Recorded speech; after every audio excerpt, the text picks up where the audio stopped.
नमस्ते प्रणाम। आज मैं आप लोग के बीच में बहुत ही प्यारा सा गीत लेके आई हूँ, दहेज गीत। अगर मेरा गीत पसंद आए तो आप लोग चैनल को सब्सक्राइब कर लेना और प्यारा प्यारा सा कमेंट करना कि आप हमारी वीडियो कहाँ कहाँ से देख रहे हैं। आप लोग के बीच में बहुत ही प्यारा सा गीत लेके आई हूँ। चलिए हम देर न करते हुए चलते हैं अपने गीत की तरफ। करने सगाई मैं जाऊं जिसके द्वार हो दहेजवा में मांगई समधी मारुति हार हो दहेजवा में मांगई समधी मारुति कार हो।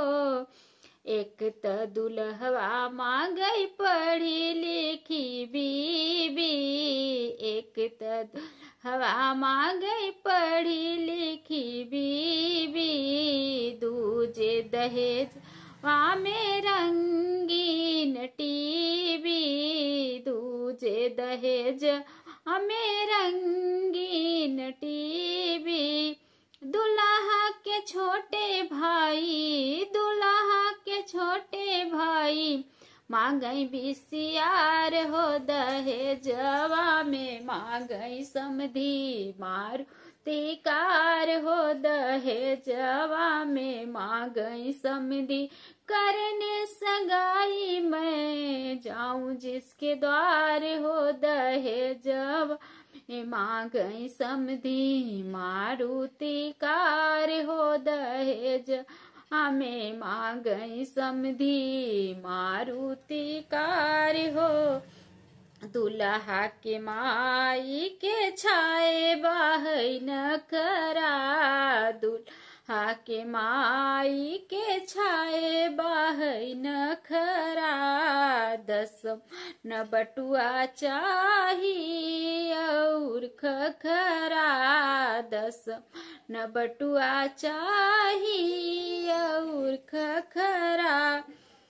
10 लाख रुपया चाहिए, 10 लाख रुपया चाहिए, 10 चाहे थान थार हो दहेजवा में मांगई समधी मारुति कार हो दहेजवा में मांगई समधी मारुति कार हो। करने सगाई मैं जाऊं जिसके द्वार हो दहेजवा में मांगई समधी मारुति कार हो दहेजवा में मांगई समधी।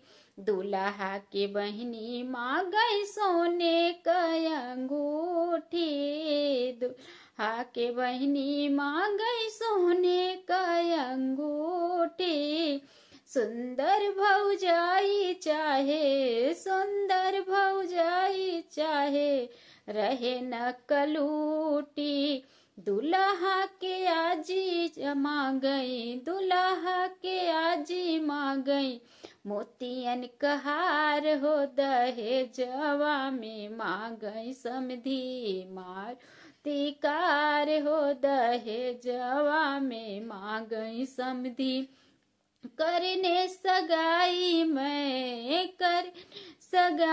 मैं जाऊं जिसके द्वार हो दहेजवा में मांगई समधी मारुति कार हो दहेजवा में मांगई समधी।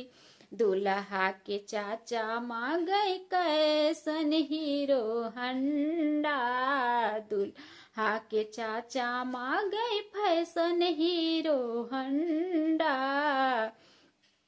ले जाने चाचा मांगई फैशन हीरो हंडा, ले जाए लागई जैसे, ले जाए लागई जैसे गंगा जी का पंडा। दुल्हा के चाची मांगई, दुल्हा के चाची मांगई साड़ी तेरे नाम की दहेजवा में मांगई समधी मारुति कार हो दहेजवा में मांगई समधी। करने सगाई मैं जाऊं जिसके द्वार हो दहेजवा माँ गई समधी मारुति कार हो दहेजवा में माँ गई दुल्हा के बाबा माँ गई गैया भैंसिया दुल्हा के बाबा गई गैया भैंसिया सुनी के भैया आवे हम जोड़ी सुन भैया आवे हम जोड़ी एक भैंसिया हमरे एक भैंसिया मरे उह हो गई बूढ़ी हो दहेजवा में माँ गई समधी मारुति कार हो दहेजवा में माँ गई समधी करने सगाई मैं जाऊं जिसके द्वार हो दहेजवा में गई समधी मारुति कार हो दहेजवा में माँ गई समधी। अगर गीत पसंद आए तो चैनल को सब्सक्राइब करना, प्यारा प्यारा सा कमेंट करना। आप हमारी वीडियो कहाँ से देख रहे हैं।